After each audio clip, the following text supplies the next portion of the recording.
thank you for those who are with us. This is an exciting opportunity. We've been wanting to do this and to reach out to you. So this is the first of the NCDIT quarterly updates. And we'll be covering a few things here. But first, let me introduce myself. I'm Susan Kellogg.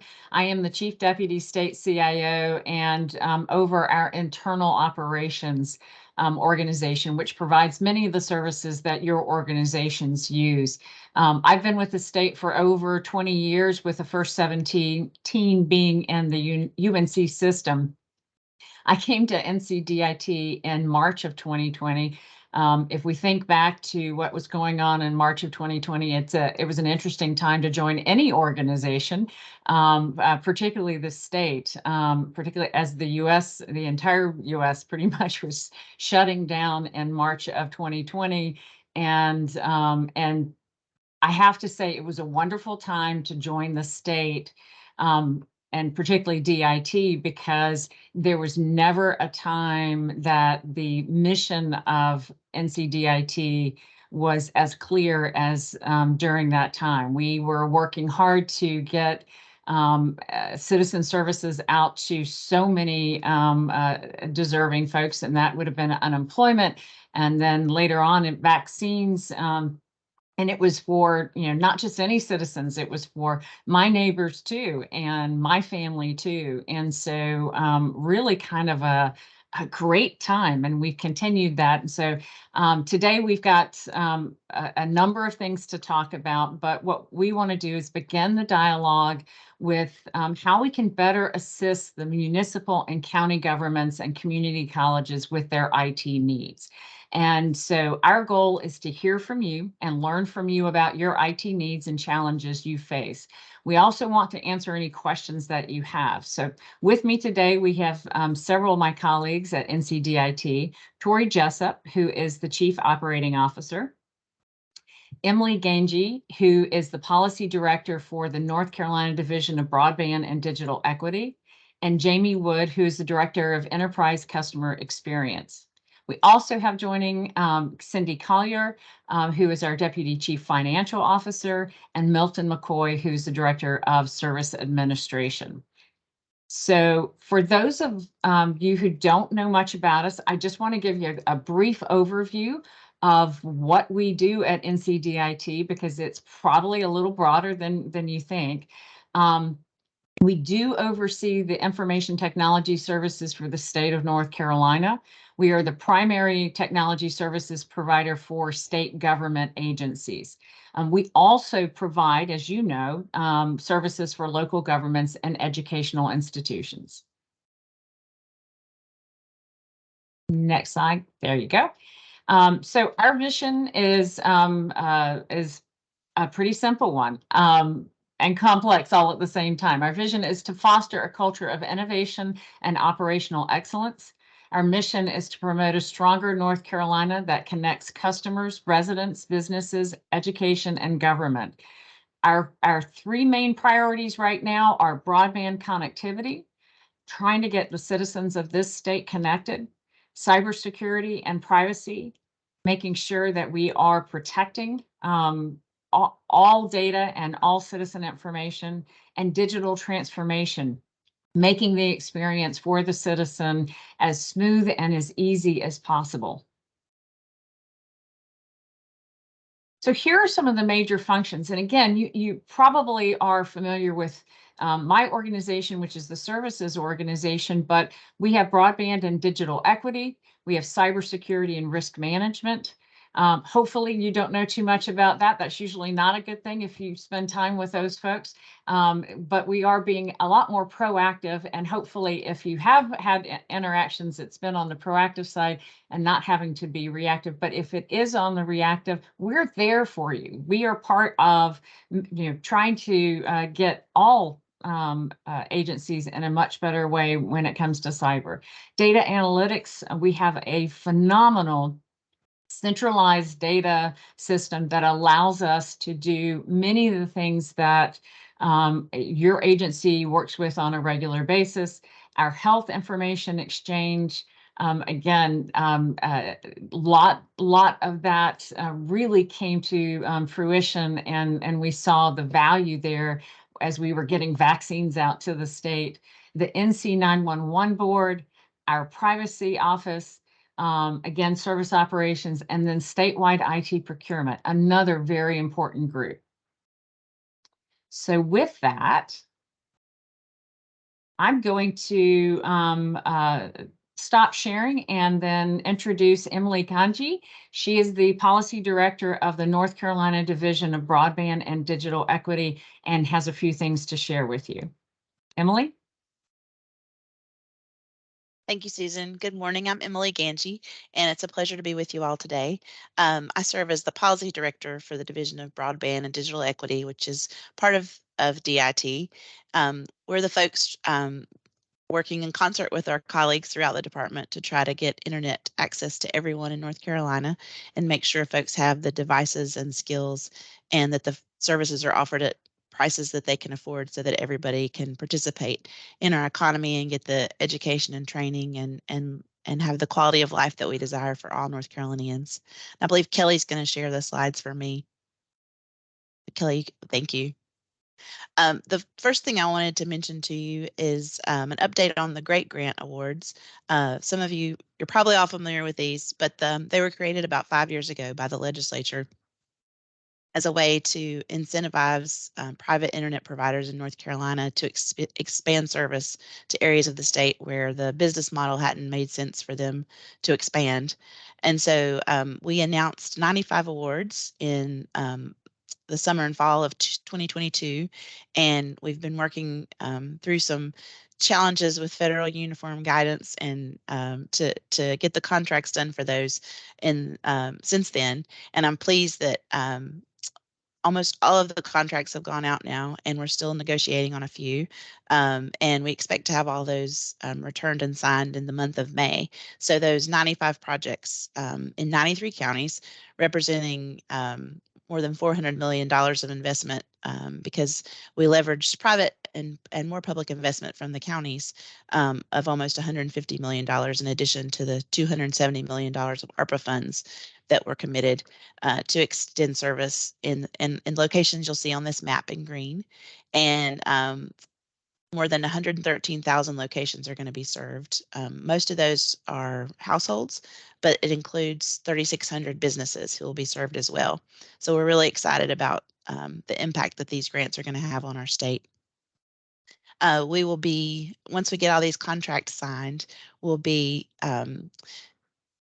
we've still got almost $80 million of ARPA funding for this program yet to award. So we'll be updating all of our maps with the locations that are being served through this $270 million round of grants and making additional awards in the state based on the highest scores from the applications that were submitted in 2022 statewide.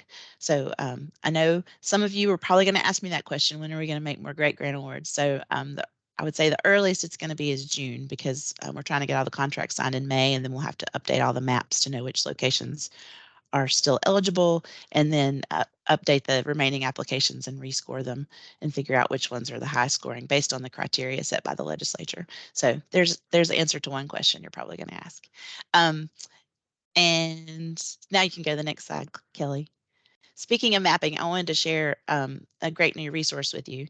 Our wonderful mapping folks, our mapping lead in the division is Stephanie Jane Edwards, and she works closely with the folks in CGIA, which is another office within the Department of Information Technology, to do really incredible mapping for our state and do a better job than we're able to get from the federal government and the federal mapping offices.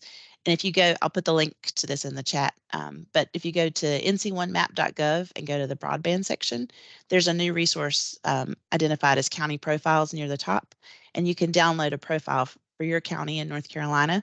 And you can see on these maps, the green dots represent where great grants have been awarded to serve those areas. The shaded out sections or diagonal lines are areas where additional other kinds of federal funding have been invested. So it could be either the Reconnect grants from USDA or things like the RDOF that the FCC awarded that are being developed in our state. The blue and purple areas show where there are the most folks who are still unserved in our state, and so those are the areas that we still need to focus on with the remaining funds going forward. There's also some great statistics on there about the percentage of residents in each county who are unserved and underserved, what kind of internet service is available to those who do have service, and how many folks don't have the devices that they need. So check those out, and I think it'll be a good resource for you. Next slide, please, Kelly. So giving you an update on the great grants, I also wanted to mention the new program that will be rolling out this year, the Completing Access to Broadband program. So this one is unique, and we're learning as we spend more time talking to folks in other states that it's really unique in our nation, because with the Great Grant Awards, it's the internet service providers who are applying to the state and indicating the areas where they're willing to extend service. With the Completing Access to Broadband program, it'll be the county governments in North Carolina who are determining the areas that they want to prioritize and where they want to invest a portion of their funds on projects. And so we will be, the way this process will run as a procurement. So we're going to be issuing a request for proposals this summer to pre-qualify internet service providers who will and the pre-qualification is to ensure that they're financially viable, they've got the technical capabilities that they would need, that they've got stable operations. And once they get through that process, they'll be pre-qualified, and we'll create a state term contract for those providers to provide internet service in the counties that participate in this program. And then we'll work with each county to create a scope of work for the areas where they want to partner with a private provider to expand service and issue those scopes of work to the vendors that have been pre-qualified. So we're finalizing that RFP document to pre-qualify the providers, and we'll be posting that in May for 2 weeks for folks to give us public comments and offer any suggestions and ask before we post that formally for for vendors to get pre-qualified.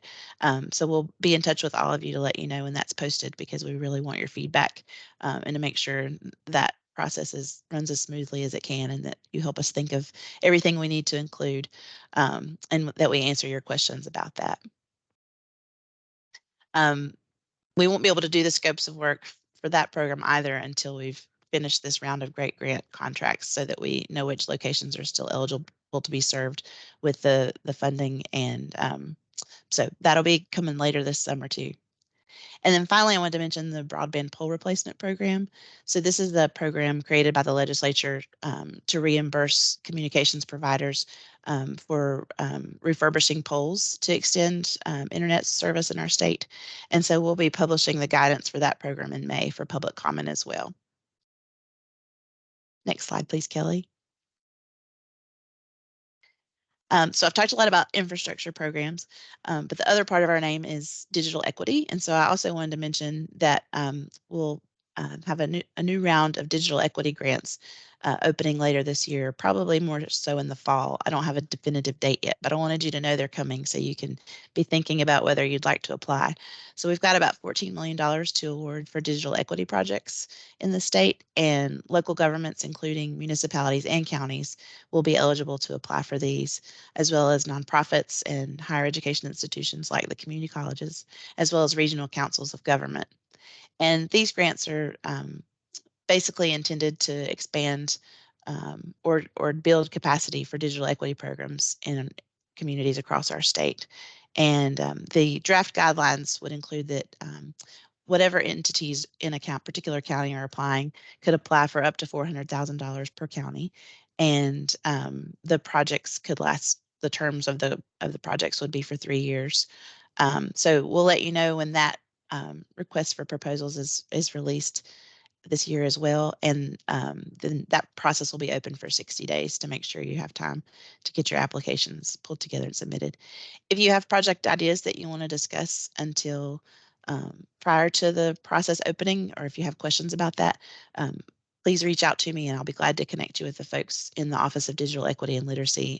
They're happy to provide technical assistance as you're thinking about what you may want to apply for in your county or your municipality. Next slide, please, Kelly. Um, Finally, I wanted to mention that we're working on the state's BEAD and digital equity planning. So BEAD stands for Broadband Equity Access and Deployment, and both of these programs are part of the bipartisan infrastructure law that was passed by our Congress. And so we got planning funds from NTIA, who's administering these funds, to develop the broadband and digital equity plans for our state. So basically our strategic plans for those investments for the next 5 years. And aside from strategic planning being really important, it's to monetize it for you, we're expecting to get approximately $1 billion, and that's with a B, from the bipartisan infrastructure law. We'll find out this summer what our state allocation will be. The estimates we've seen have been between 800 million and 1.4 billion. And so this is going to be a large infusion of investment to expand internet infrastructure and to enhance digital equity in our state. And so we're doing a lot of stakeholder engagement and local coordination this spring and summer to talk to folks like you and get your input about how we should invest those funds and what are the areas that need the most attention and what are some solutions that are already working that we could scale across the state, or to get your ideas about potential solutions that haven't been tried yet. So we're doing a lot of mapping and a lot of listening and a lot of research. If you'll go to the next slide, Kelly, a big part of that listening is going on now. We're doing regional listening sessions around the state. When I leave you all today, I'll be headed to Rocky Mount for that one. But I'll post the link to register for these in the chat as well. And I hope you'll join us or you'll join us for one of these sessions. And I also hope you'll help let folks in your communities know about this opportunity. Please share the invitation with anyone that you think may like to attend. These are open to the public, and we want to hear from anybody who would like to be there and give us input.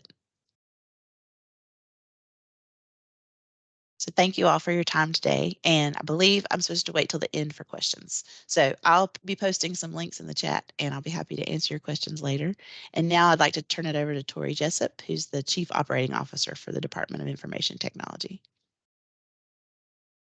Thank you, Emily, and good morning, everybody. It's great to be on this call, and hopefully you're getting the information that you need.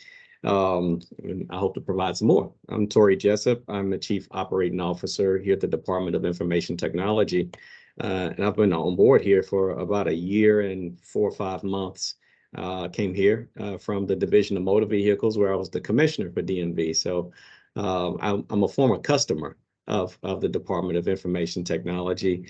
And it has definitely been a pleasure to be on this side of IT projects and services so that I can gain a better understanding of some of the things that are available to state agencies and local governments.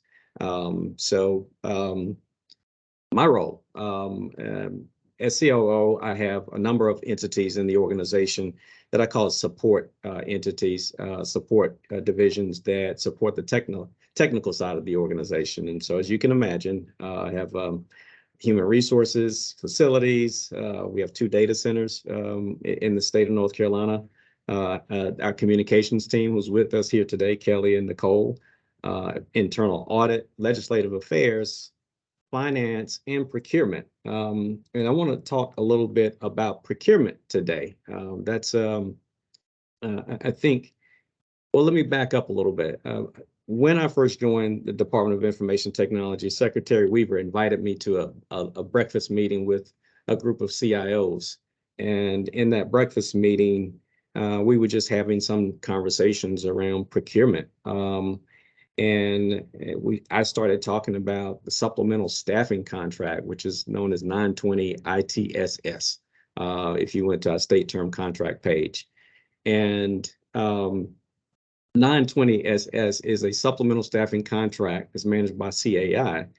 And it generated a whole lot of conversation at that table that morning because we had a lot of the CIOs and some of them from local government who just didn't know about the contract. And thought it could be useful. And so, I shared that information with them. But when I walked away from that meeting, I came back and I talked to the communications team and I said, you know what, we've got to talk more about what we have to offer to universities, community colleges, and local governments. And so, us being here today to talk about some of this is really, really important. Many of you may know about some of the state term contracts that we have, but I wanted to make sure that we're doing more to make sure that you know what's available for your use as a local government entity. So, as I said, the statewide IT procurement office reports up to the COO, which is my role. And that office is primarily responsible for assisting state agencies to purchase IT equipment and services. But some of these items are also available to local governments. We've been doing a lot of work in the statewide IT procurement office and in improving our procurement process, trying to make it more transparent, trying to improve the process so that it's a bit more streamlined and that we can see the data, see a lot of data that we need to improve the process, and add resources where we need resources so that state agencies and local governments can move through that purchasing process with ease, simplified ease, and quickly as possible.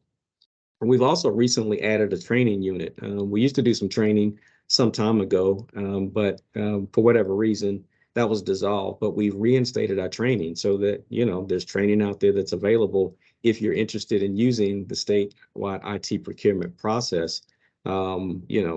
There's some training online that we'll be adding, as well as in person, so that if you're interested and you want to learn how to navigate the process, we've got people to do that.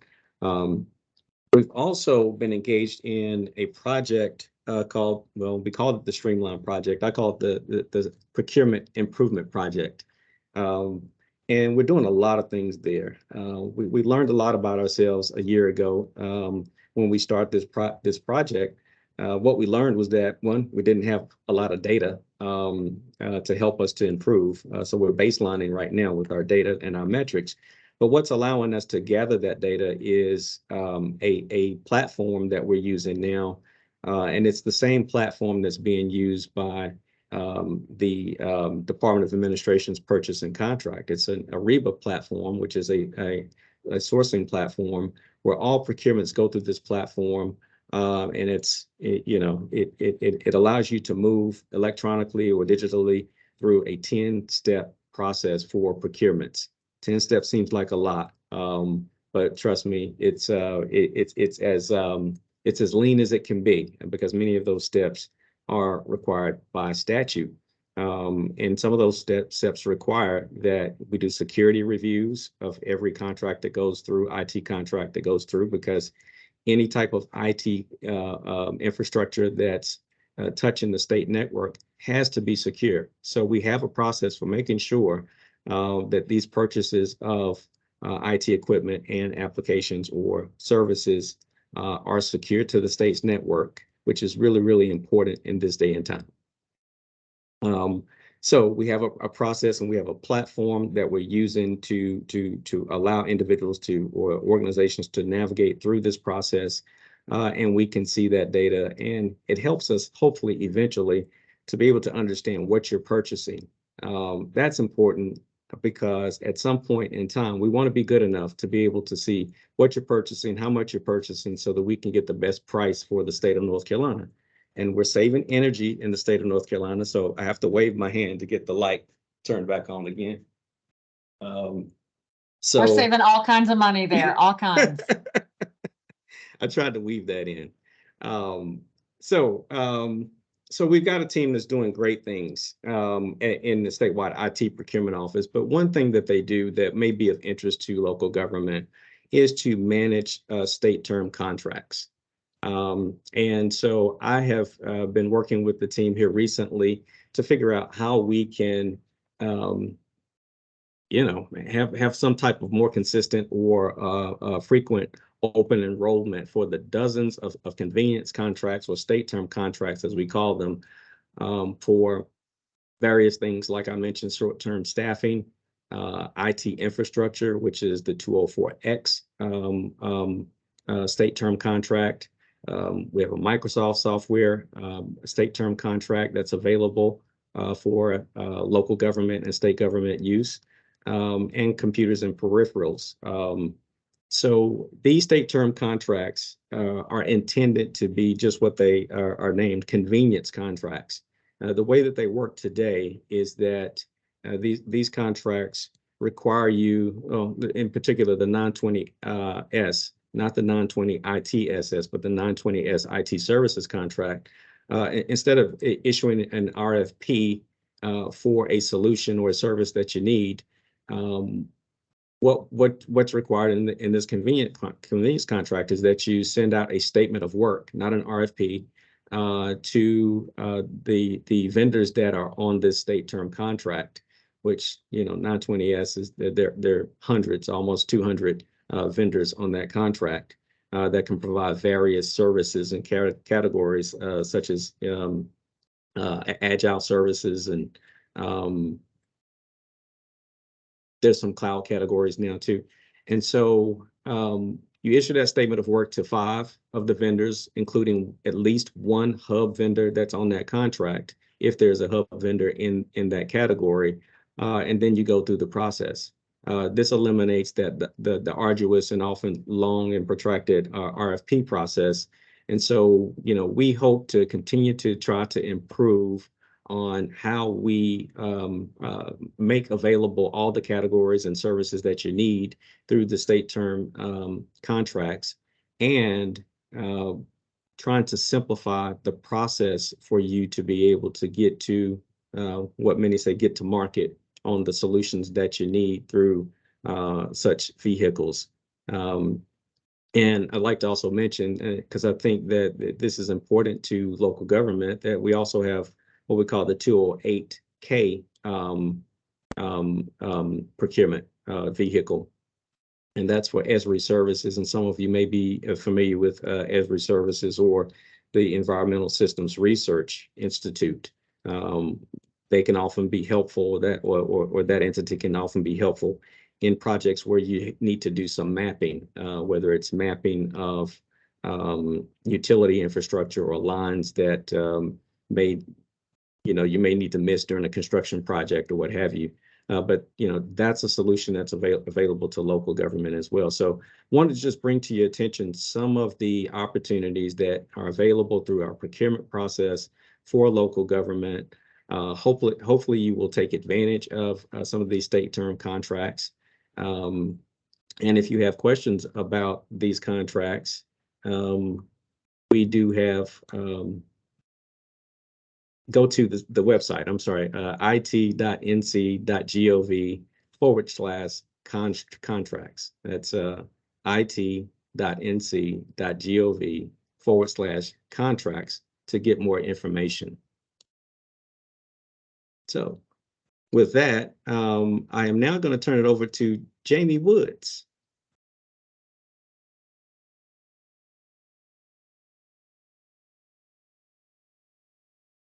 And I'm sorry, Jamie, I didn't introduce you properly, and you're the Director of the Enterprise Customer Experience. Thanks, Tori. I appreciate that. It's great to meet everyone today.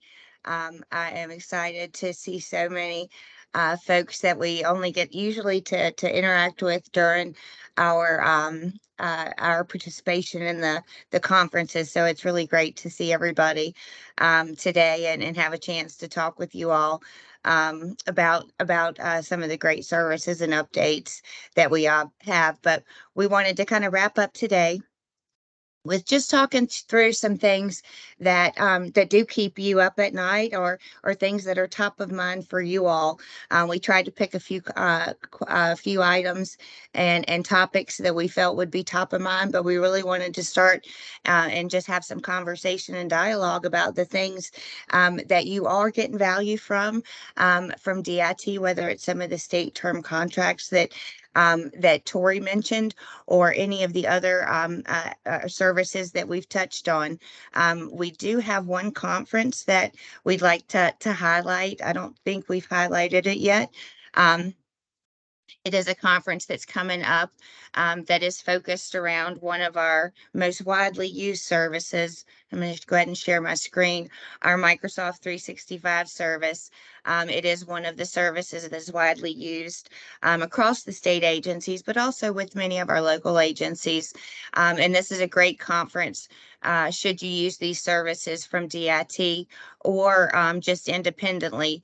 There's going to be a great initial session from Secretary Weaver, and then a lot of great sessions that are really geared around some of your business users and your SharePoint administrators or Microsoft 365 administrators. But we really tried to make these sessions centric to business users to really help them understand how to fully leverage some of the capabilities in this great tool set of Microsoft 365 offering. So I'll pop this in the chat so you can register and share with your stakeholders if they'd like to register. But it's just one of several of the services that we offer to try to maximize the return on investment that you get from some of the services in our portfolio. Now, I haven't noticed anything in the chat that is kind of referencing anything that folks want to share or talk about with regards to concerns or areas of interest that you like to further explore. Just checking that now. And feel free to Jamie, unmute. Yeah. Yeah, I'm sorry. Yeah, I was going to say, everybody, just the way Teams is set up, what we have to do is raise your hand, and when you raise your hand, if you feel comfortable speaking, I will unmute you, and then or enable you to unmute yourself, and then you can unmute yourself. And if you don't feel like chatting today, just go ahead and put something in the. If you don't feel like speaking out loud today, throw something in the chat, and Jamie, you'll be on the lookout for that. So looks like we do have one person already with their hand raised, and I'm gonna Partha Momidi. Actually, Kelly, I already enabled her and she's ready to go. Oh, okay, awesome, great, thank you. Hey, this is Partha Momidi. I'm the Deputy CIO of Applications for the Guilford County. Glad to be here. Have one question again. I actually joined the county pretty recently too, like maybe 3 to 4 months. I did a lot of government work, but again, straight working for the public. This is my first time too. So getting used to all the contracts, but I do come to these statewide contracts once in a while, even though I'm pretty, recently started looking into this. I was wondering if there are any IT training related statewide contracts, because again, training is a pretty common requirement across, all the IT teams. I know people are chasing around a lot of other training requirements, but is there a specific training platform that state has signed any statewide contracts with that can be leveraged by local governments? So on the IT side, I assume you're talking about IT related training. Is that Right. correct? Yeah. Right. So there's nothing specific to just training, right? But the 204X, which is an infrastructure contract, a component of that allows you to do services in addition to the infrastructure, acquisition of infrastructure.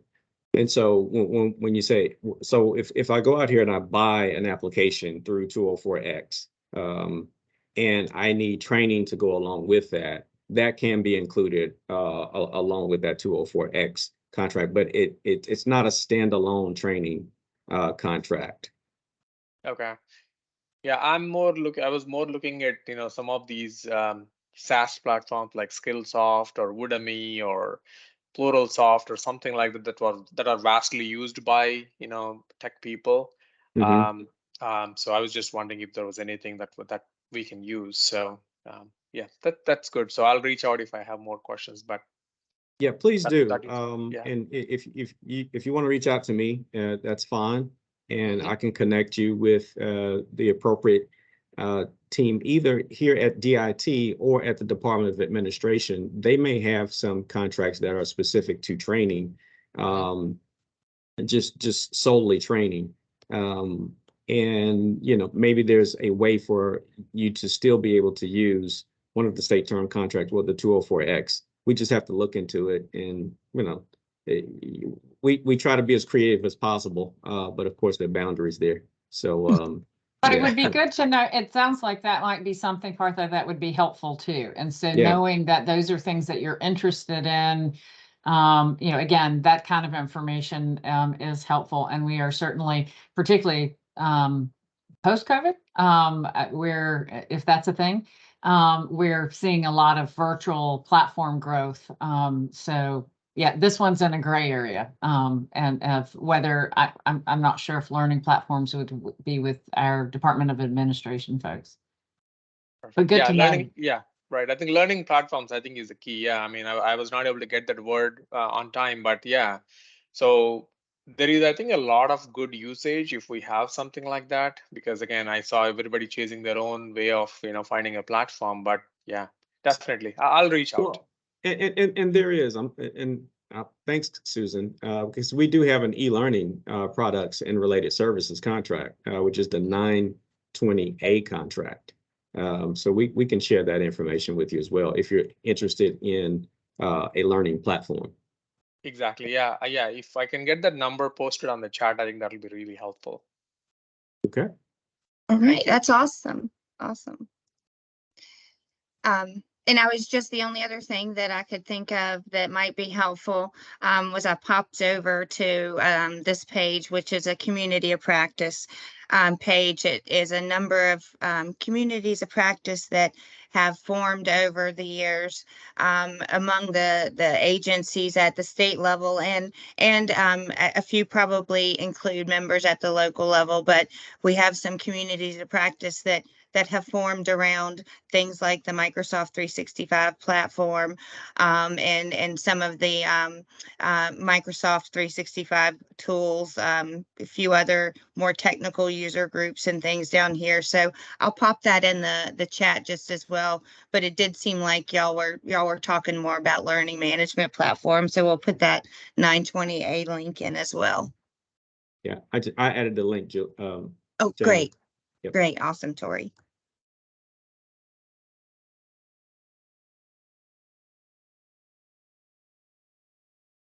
Anyone else have any questions or topics that you wanted to cover? Tim's got his hand up. Go ahead, Tim. Enable him here. Looks like he's already. Susan, did you beat me to it? Go ahead, Tim. Hey, everybody.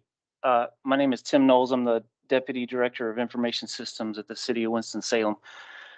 I had a question about utilizing state contracts. Have you had, I'll just say we've had a difficult time accessing contracts based on some locally defined purchasing requirements by our own purchasing. It's a city county purchasing department. They have a lot of procedures that they want us to follow, particularly things like buying local. Have you ever seen other cities or counties have problems utilizing state contract because of local rules? I am sure that does exist because, while we may have some local entities on our state term contracts, not all of them are local, and there is no state requirement for buy local. So I would have to put you in touch with the owner of a particular contract that you're interested in. If there is an infrastructure or service contract that you're interested in, all of the vendors that are on that contract are listed, and the requirements of how to utilize that contract is listed as well. And if there's a way for you to use that contract and work within the parameters of your local requirements, you can still use it. But I think that's really kind of up to you. We can help to identify those that are local, but the list is there for you to assess and determine whether, that there are 5 vendors that you can submit statements of work to. Okay. Yeah, these are resources for you, Tim, but definitely your local would be your guidance. Yeah. Sure. Okay. I was hoping you'd tell me, yeah, you can just tell them, don't worry about that. We have a state contract. But, all right. No, I we get don't it. have a strictly buy local contract, unfortunately. Yeah, anyway, we can talk offline about that one. But I appreciate it.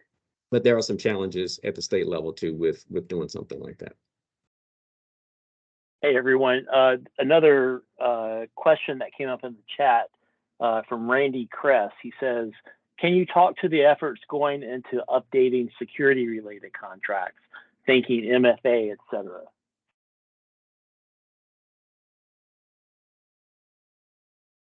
And the one that it's coming to mind, I don't know, Tori, what thoughts were percolating, but the thought that's coming to my mind is the recent contract about MFA tokens. So I don't, but I'm sure you have other things that popped into your mind on that question. So what I didn't mention is that we do have the 918A contract that's out there for open enrollment right now.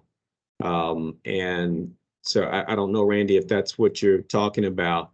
But that contract is, more important now than ever because it is for security services, security support services.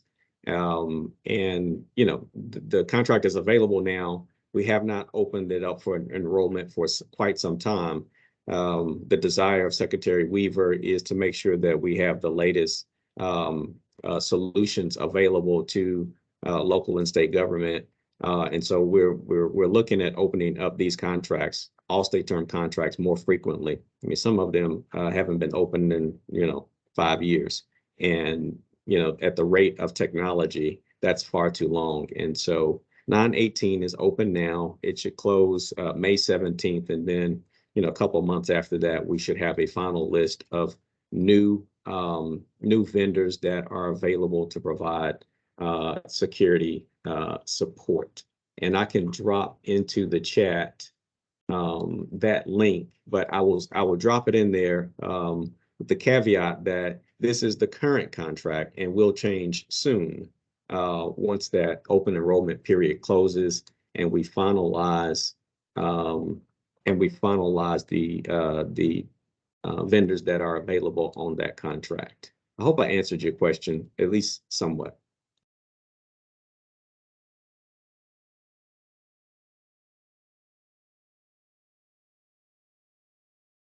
Other questions, concern, anything for Emily on the broadband effort?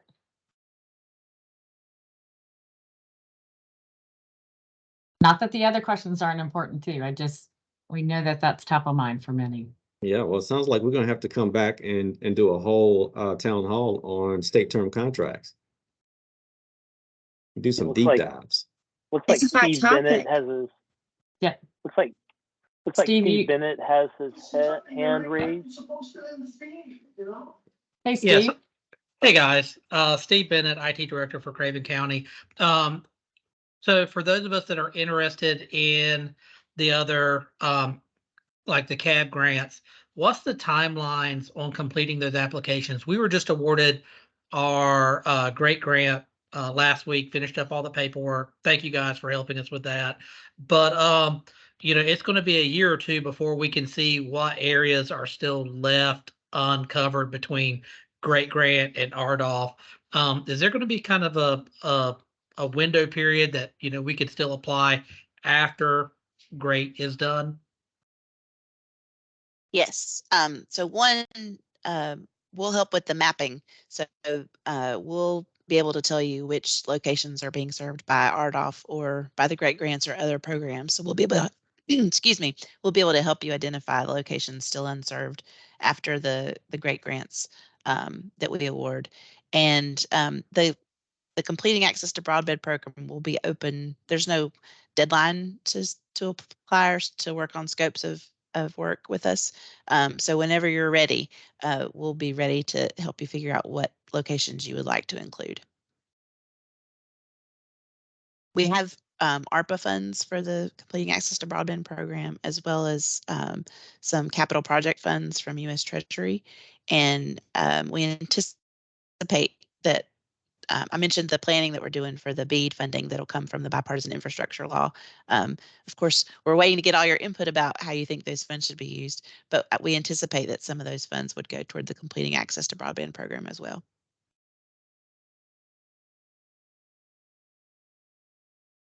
Great. And thanks for getting your guys. contract done.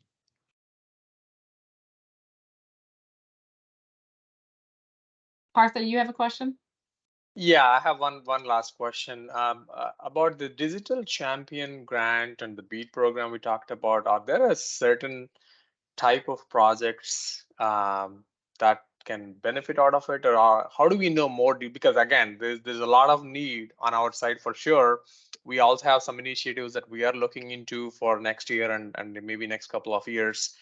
I just want to see if there is any information that we can look into to see what kind of projects are going to be really, fit in that bracket of the grant money that's going to be coming out of that program. Yeah, so the BEAD portion will be specifically for infrastructure, primarily. And then once we've covered, we can attest that we've covered all the areas in North Carolina that don't have internet service. Then we can use remaining funds from the BEAD allocation to go toward digital equity projects as well. The particular grant that I mentioned, the Digital Champions grant that'll open later this year, the criteria are pretty wide right now that it can be for any project that would improve digital equity in North Carolina. So it could be for devices, to increase access to devices in your community. It could be for programs to improve digital skills and digital literacy. It could be for things like digital navigators to help folks get signed up for the Affordable Connectivity Program, or to help them with technical support for their devices or for accessing the internet. So we've tried to leave it as broad as we can so that you can really identify what the particular needs are in your community. Okay, sure. I'll reach out to you. I have a couple of scenarios that I would like to go through to see if we can somehow make that work. Okay, thank you. I'll put my email in the chat so you can follow up with me. Thank you. Oh yeah, thank you.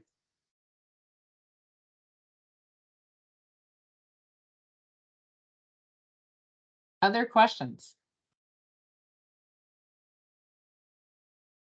Yeah, it looks like we have one from Frederick Raven. He asked, "Are you all aware of? Are you? Sorry, can't read today. Are you all aware of any governmental entities in North Carolina that have developed a digital inclusion roadmap?" He says, "After researching the NDIA website, I found out about Long Beach, California, but it would be ideal to touch base with one of our neighbors in North Carolina." Yes. A number of counties in North Carolina have developed digital inclusion plans or digital inclusion roadmaps. And the Institute for Emerging Issues at NC State University has a program called Band NC to support counties and municipalities in developing those plans. So I'll put a link in the chat where you can see which counties have plans. And then you can also get in touch with the folks at the Institute for Emerging Issues if you'd like to get their help. And they have some funding to support those projects as well as technical assistance. Great question.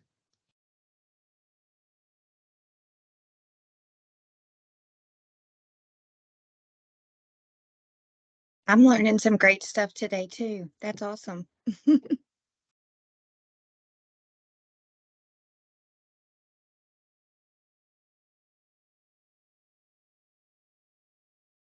Any other questions?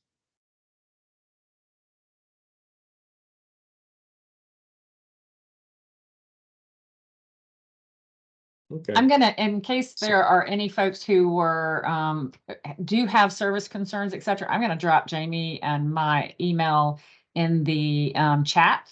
Please feel free to reach out to us directly. You'll find that we're very responsive, and sometimes we will put things in tickets, but we do that so we make sure we don't lose anything. But we also don't want to lose the human touch. So please feel free to reach out to either one of us. Okay. Well, it appears that we don't have any further questions. Let's see. Wait a minute. Something. Oh, that's Emily dropping something in the chat. So since there are no further questions, just, I'd like for you to know that we're always available. We will start, well, this is the first of many quarterly town halls with local government. And, this helps us to understand what some of your needs are. I heard a few things that I took notes of today that we're going to go back and have some conversations with the team and talk about training resources, maybe even coming back and doing more of a deep dive on state term contracts or establish a training opportunity for that for state and local government on the state term contracts. I'd just like for you to know that, we are, consistently having conversations with our state agency partners. Now, of course, with this, our local agency partners, or government partners, and the vendor community, so that we can better understand solutions that are available out there in the market that may be helpful to you. And as you have business needs, please help us by sharing what those business needs are, asking us if we have solutions that are available. If we don't, that's something that we should be considering for a category on one of our current contracts, or maybe even a whole new category or a whole new contract that we need to develop. So thank you for your time today and sharing your questions with us. We hope that you gained some insight and information on broadband and state term contracts and DIT in general. I'd like to just make sure that we reiterate and point to the link in the chat for all state term IT contracts that are available at it.nc.gov/contracts. Jamie mentioned the M365, the Microsoft 365 conference that's happening on May 17th, so not too far away. And then, we just like to make sure that you have a line of communication. And if you have any feedback, you see the link there, DIT communications at nc.gov. And then, of course, there are other resources at it.nc.gov/local. So with that, I again say thank you to everyone who joined us today. Thank you for the information you've shared with us. It's helping us to get better at serving you and the people of North Carolina. And we look forward to the next opportunity to connect with you in the next quarter. So have a good summer, and we'll see you in the next quarter. Take care, everybody. Thank you.